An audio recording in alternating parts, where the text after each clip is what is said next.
All right, we will get to a show called Beef. 10 episodes, 30 minutes apiece. We're going to cover the first episodes. Let's get it. So we got this dude by the name of Danny. He's just chilling in a four-store hardware store. And for some reason, he kept buying and taking back these hibachi grills. Then he realized he didn't have a receipt, so he's like, fuck, I gotta take this back in the house. Right before he's about to pull out, this white van gets in the way and keeps honking at him and shit. Then the person sticks out their middle finger. All of a sudden, Danny starts chasing him on the street. Afterwards, he chases him enough times, then he starts reading the license plate and starts memorizing it. So we find out the person that was in the white van is this chick by the name of Amy. We get back to her house. She's got a husband by the name of George and a little daughter by the name of Junie. Now, her profession deals with like paints and pottery.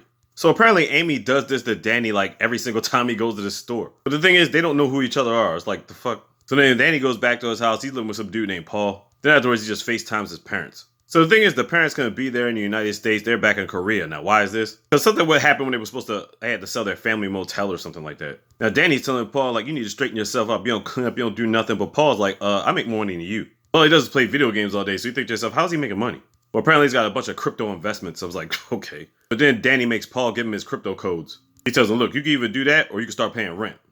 So then we get to this scene with Amy and George's mom's coming around town. And of course, she doesn't approve of Amy for nothing. She talks about her interior decorating designs and shit like that. So anyway, George has got this pottery piece that he wants Amy to take to work with it. Apparently, they actually like it around the office when she takes it there. So it's like, okay. Now, Danny, his job, he helps out with home stuff and like security systems and whatnot. He's talking to this one guy. Apparently, he's done a lot of jobs for him. And he need to get some bushes cut from around his house. Some tree limbs chopped off, whatever like that. Danny says he'll do it for like $600. He's like $550. He's like, all right, bet. When the dude goes in the house, Danny overhears the dude talking to his wife. The wife is like, hey, you just need to fire him. This guy's so annoying. Like, yo, just get him out of here. I'm like, wow.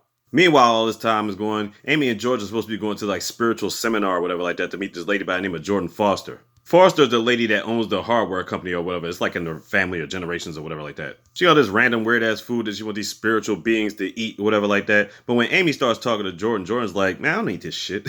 But actually, she wanted to talk to Amy to set her up with some type of like contract or something like that. You know what I'm saying? She can make more money, get her pottery stuff popping and all that. Danny the next day comes back with his boys so they can cut down these trees and stuff. So these other contractors are experienced, but Danny is not. He's about to try to cut down some of the trees himself, and all of a sudden he sees the white van again and gets distracted, almost falls out the damn tree. And because of that, the people at the house finally end up firing him. And at this point, he's kind of broke. So he ends up going to this spot, gets a wonton soup, all of a sudden his cousin comes in. Now, his cousin just got out of prison like 3 months ago for whatever he did. Come to find out the whole situation with the motel, they were running it based off some other scams, but they didn't know that the money was counterfeit. I guess that's why the Internal Revenue Service ended up shutting down the hotel. And that's why his parents are still in Korea. So the cousin kind of felt like the situation is his fault, and Danny doesn't want to ask him, but he asks him for money. Cousin ends up giving him 20 G's.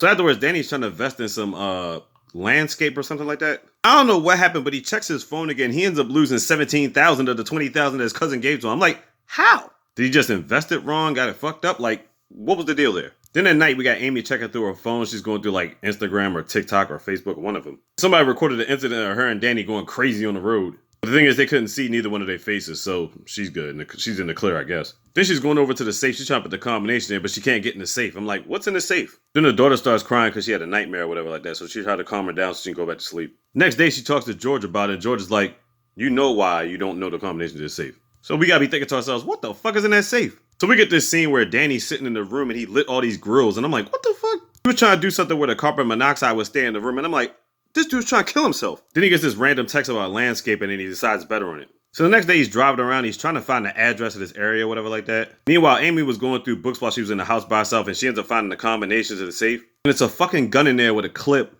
She starts playing around like she's about to shoot herself, just feeling all on her body with it. I'm like, what the fuck is going on with Amy? All of a sudden the doorbell rings. Turns out it's Danny. She lets him in. At this point, we know that they don't know who each other are. So they were talking about interior decorating and design and all this stuff. Then he asks us to see the garage. He's telling her about some molding that could possibly be resonated through the door or whatever like that. And he's like, hey, that's a nice car. So he asks her, does the husband drive the car? She's like, no, he's got the red car. I got the white one. He's like, oh. And we noticed that he looked down at the license plate. So now he realizes, yeah.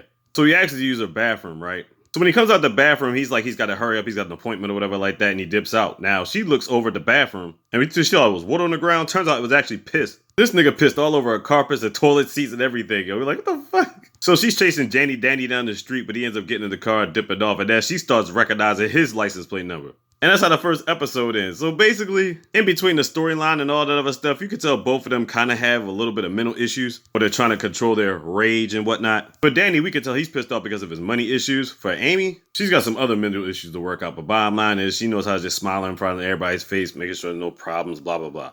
You can tell they both hurting on the inside. But now they know each other, and now it's beef on Netflix. Check it out.